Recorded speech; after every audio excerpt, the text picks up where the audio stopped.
الشيطان الرجيم بسم الله الرحمن الرحيم إنما يعمر مساجد الله من آمن بالله واليوم الآخر قال صلى الله عليه وسلم انقطع عمل ابن آدم إلا من ثلاث صدقة جارية أو علم ينتفع بها أو ولد يدعو له أو كما قال صلى الله عليه وسلم.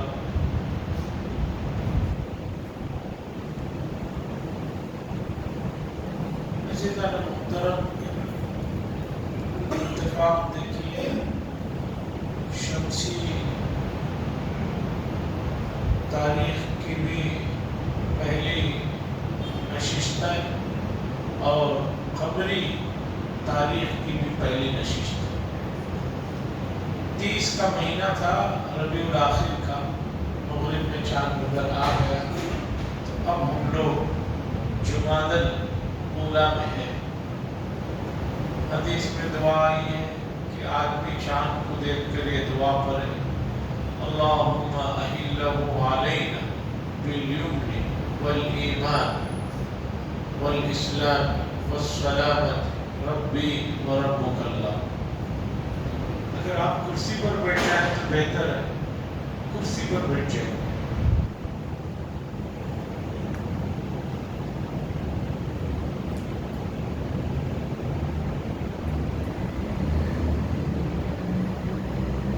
اللہم احلہ علینا بالیمن والایمان والسلامت والاسلام ربی وربک. یہ رسول اللہ صلی اللہ علیہ وسلم کا معمول تھا چاند کو دیکھ کر پڑھنے. ہمارے یہاں جیسے کہ رمضان کے علاوہ اور چاندوں کو دیکھنے کا رواج ہے، یہ پڑھنا چاہیے.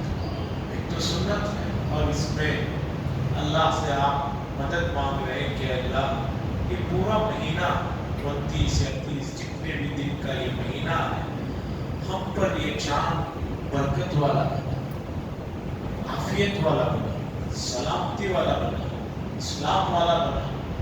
اور یہ بات ہے کہ آپ ہمارے بھی رب ہیں، چاند کے بھی رب ہیں.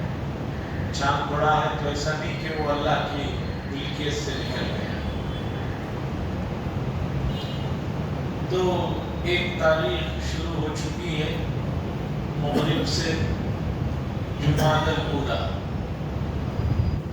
جمد اجمد کے معنی چیزوں کا جم جانا. عرب لوگ جب نام رکھ رہے تھے تو یہ مہینہ سردیوں میں آیا تھا، اور آپ جانتے ہیں سردیوں میں ہر چیز جم جاتی ہے، اکٹھ ہو جاتی ہے. اور چونکہ سردی لمبی تھی تو دوسرے نمبر پر مہینہ جب آیا تو اس کا انہوں نے نام رکھا جمادی الاخری یا جمادی الثانی. کہتے صحیح لفظ ہے جمادی الاخری، دوسرا مہینہ جب نہیں.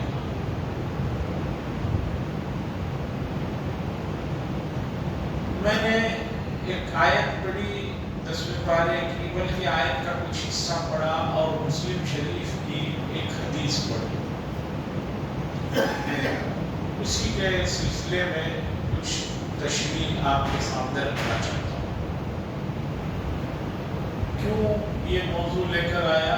اس کی وجہ یہ ہے کہ اس مہینے کی 23 اور 24 تاریخ کو بہت بڑے پیمانے پر آل انڈیا مسلم پرسنل لا بورڈ کی جانب سے وقف کا جو مسئلہ اس وقت پورے ملک میں چل رہا ہے، اس سلسلے میں مختلف پروگرام ہونے جا رہے ہیں. پورے سمجھیے کہ کرناٹک کو خصوصاً اور پورے ساؤتھ انڈیا کے لیے عموماً.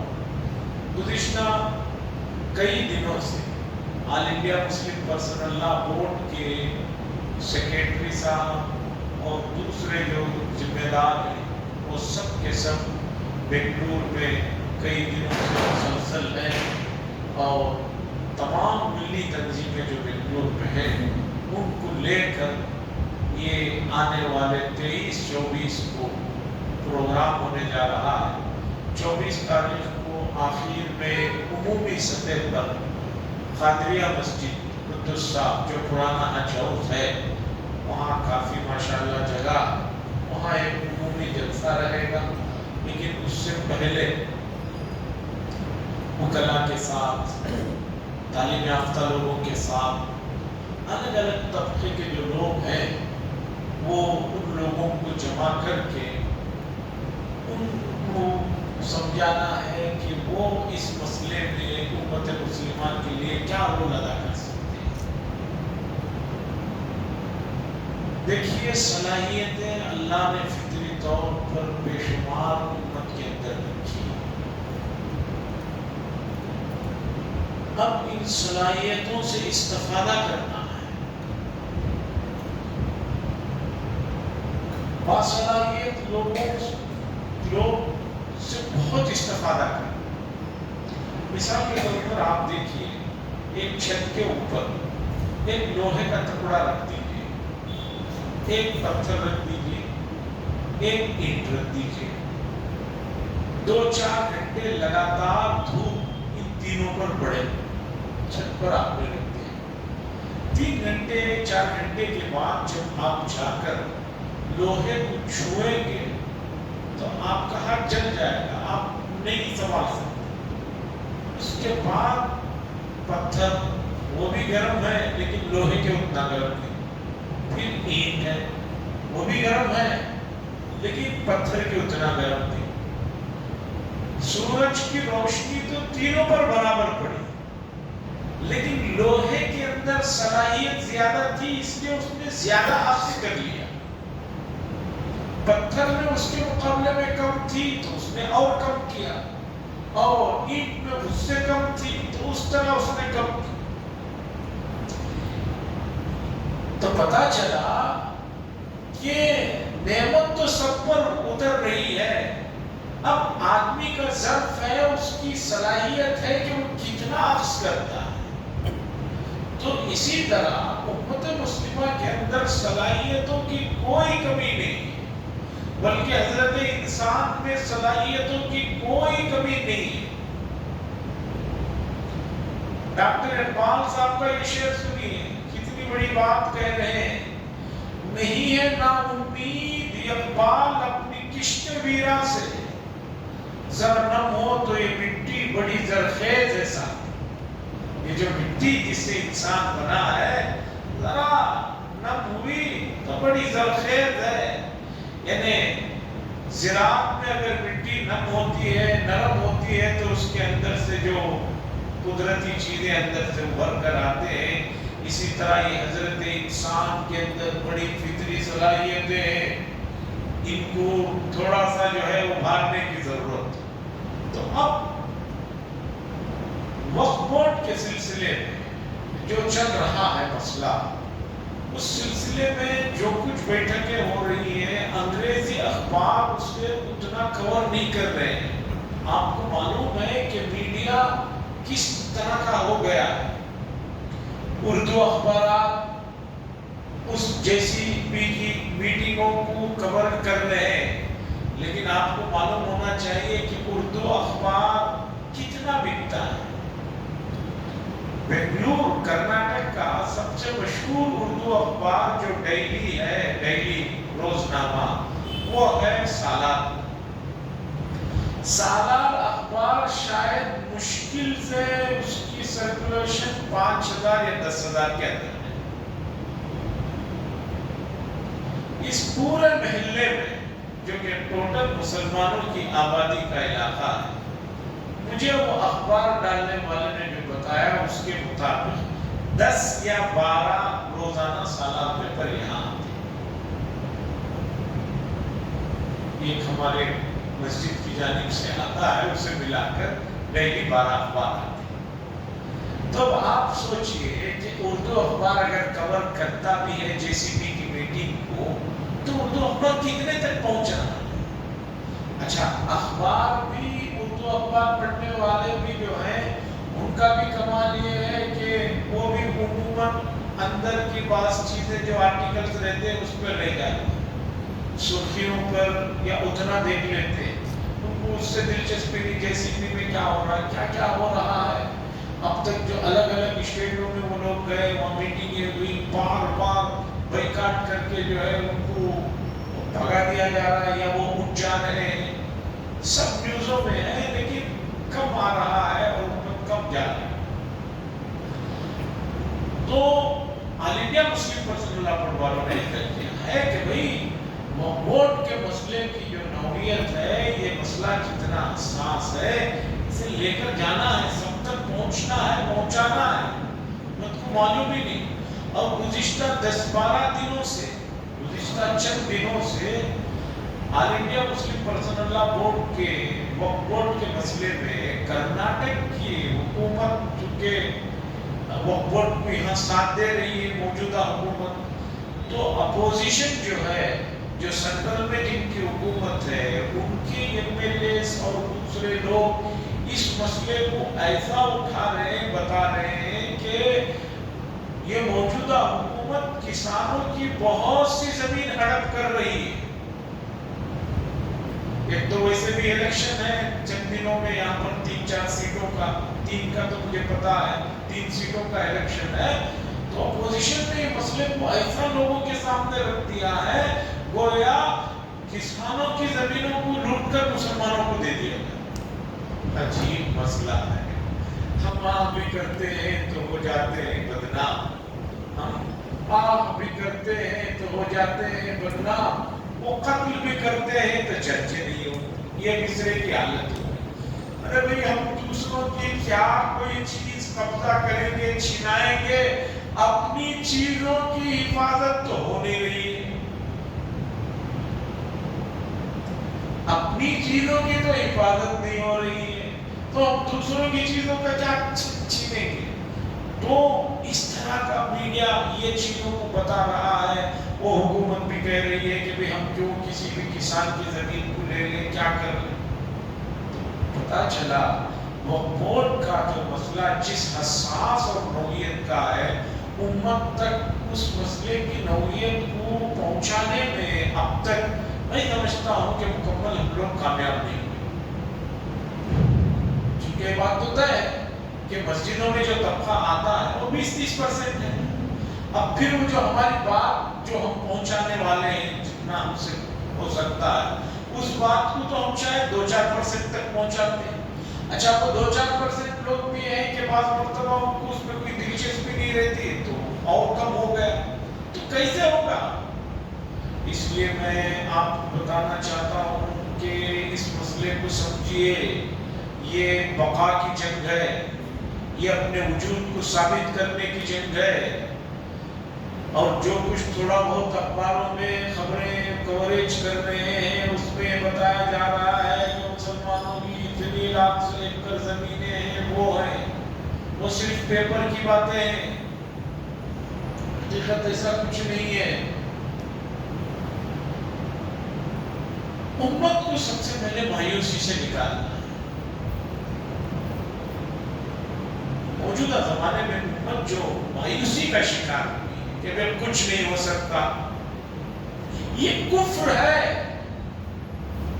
آپ نے اسلام کی تاریخ ہی نہیں پڑھی ہے، مکی زندگی کے مشکلات کو آپ نے سمجھا ہی نہیں، پڑھا ہی نہیں، سنا ہی نہیں ہے۔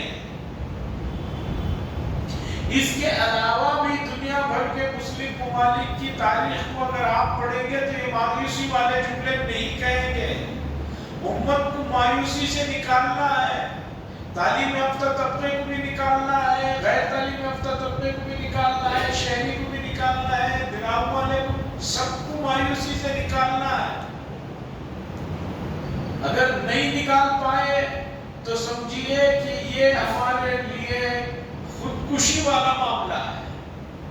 اب آپ سمجھیے کہ وقف بورڈ، وقف کا جو مسئلہ ہے یہ صرف دنیاوی مسئلہ نہیں ہے، یہ خالص آپ کی آخرت سے جڑا ہوا مسئلہ ہے۔ مثال کے طور پر اگر وقف ایکٹ جو لانا چاہ رہے ہیں ہیں وہ لالیں گے.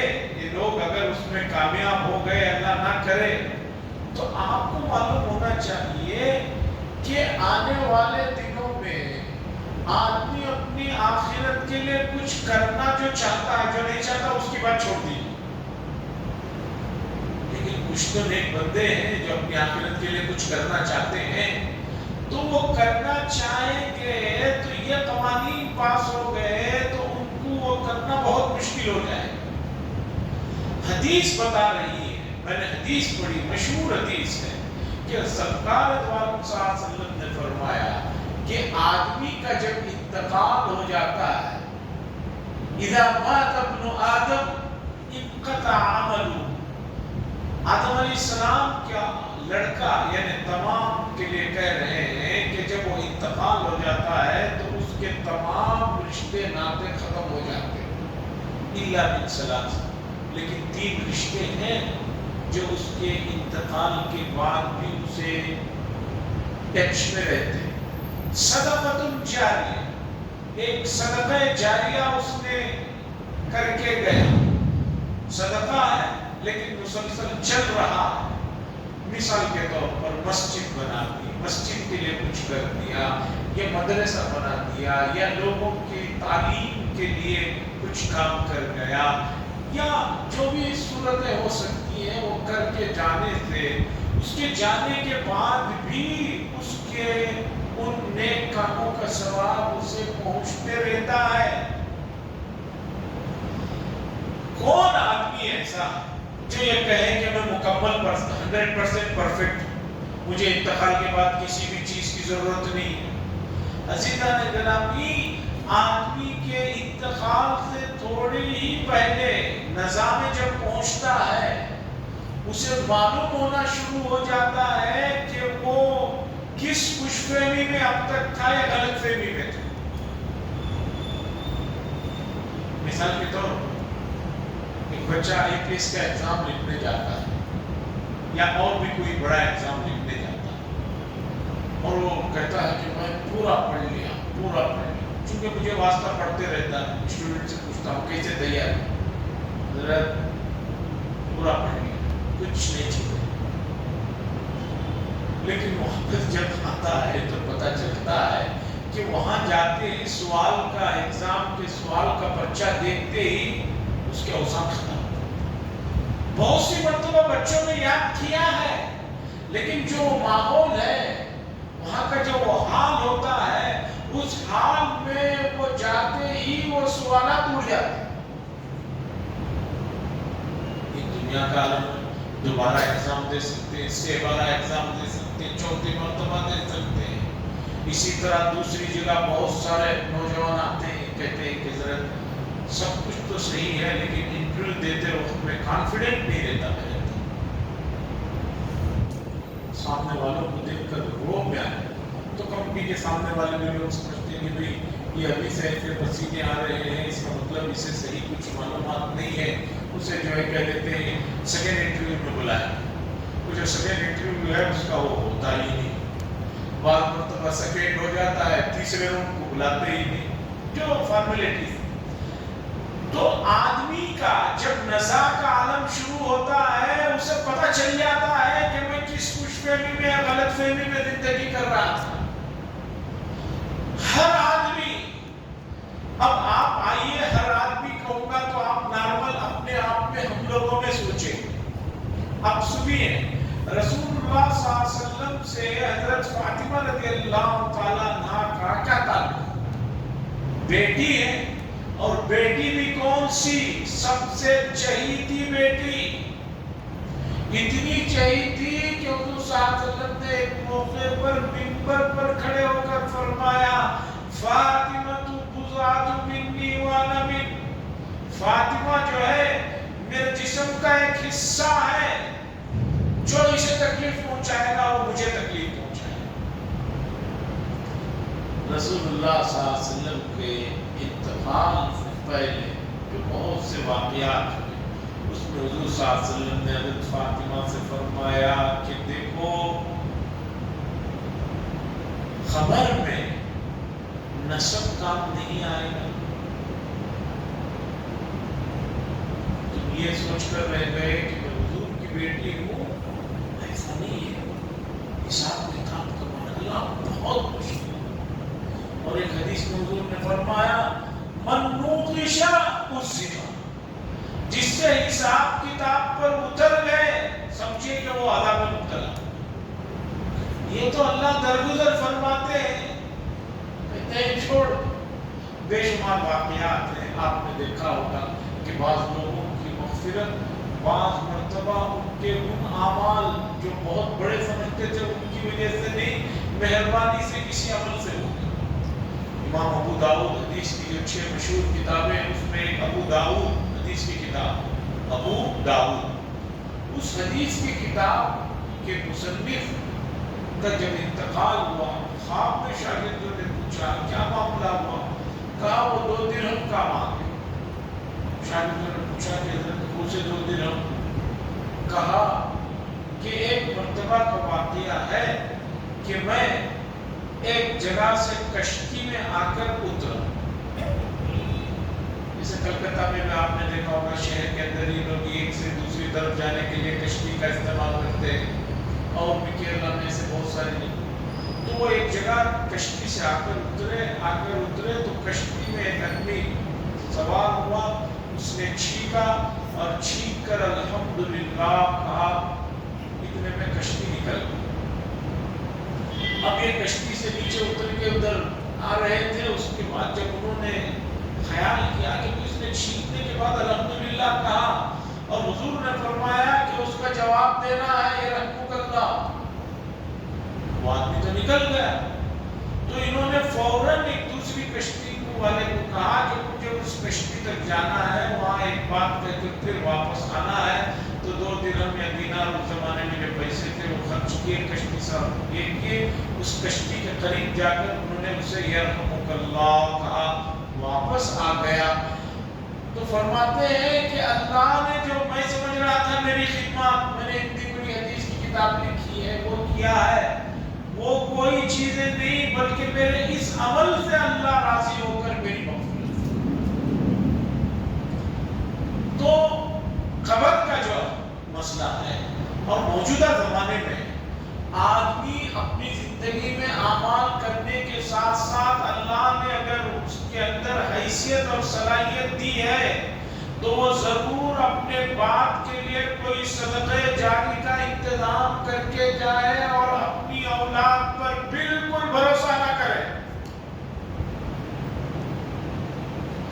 کبھی بھی بھروسہ نہ کرے کہ یہ سوچے کہ میرے جانے کے بعد میری اولاد میرے لیے بہت کچھ کرے گی۔ ہرگز جو ہے یہ خواب و خیال ہے، الا ماشاءاللہ کوئی 1000 میں ایک آدھ کر لے۔ میں بات بتا رہا ہوں 1996 کی، یعنی کہ تقریباً 30 سال، قریب 28 سال پہلے کی بات۔ ایک صاحب کے میراث کا مسئلہ آیا، اس زمانے میں 1996 میں تقریباً 17 یا 20 کروڑ روپیوں کی پراپرٹی تھی، 3 بچوں میں تقسیم کرنا تھا، ایک ماں تھی یعنی مرنے والے کی بیوی تھی۔ 17 کروڑ یا 19 کروڑ جو ہے 1996 میں وہ بہت بڑی رقم ہوتی ہے، کوئی معمولی رقم ہے۔ یہ اور بات ہے کہ اس زمانے میں پیسوں کی ویلیو اتنی نہیں ہے، گزشتہ 10-20 سال میں بڑا حساب کتاب یہ ہوا ہے۔ تو وہ آدمی اپنی زندگی میں تو کچھ صدقہ جاریہ نہیں، میراث کی تقسیم کے بعد جب بات اٹھی تو ہم نے کہا کہ بھی انہوں نے کچھ وصیت وغیرہ کی ہے؟ بچوں نے کہا کوئی وصیت نہیں۔ ہم نے پوچھا کہ بھی یہ بتائیے کہ بھی ان کی نماز روزے کا کیسا مسئلہ؟ کہا جمعہ پڑھ لیتے تھے، رمضان ہاں بڑے روزے رکھ لیتے تھے، آخری کے لوگوں نے پکڑ رکھا ہے بڑے روزے بس۔ ہم نے کہا جب ان کی اتنی نمازیں قضا ہوئی ہیں، روزے چھوٹے ہیں، تب 22-25 روپے ایک روزے کا فدیہ ہوا کرتا تھا، بھئی ان کا فدیہ نکال کے روزوں کا زندگی کا حساب کر کے کرتے۔ اگر اس زمانے میں وہ لوگ کرتے جو حساب بیٹھ رہا تھا ان کی زندگی کا، مشکل سے 3-5 لاکھ روپے کا حصہ، 5 لاکھ بند کر دیں، کتنے چھوڑا ہے باپ نے؟ 19 کروڑ روپے۔ 19 کروڑ روپے ایک آدمی نے بنایا ہے، اور بچے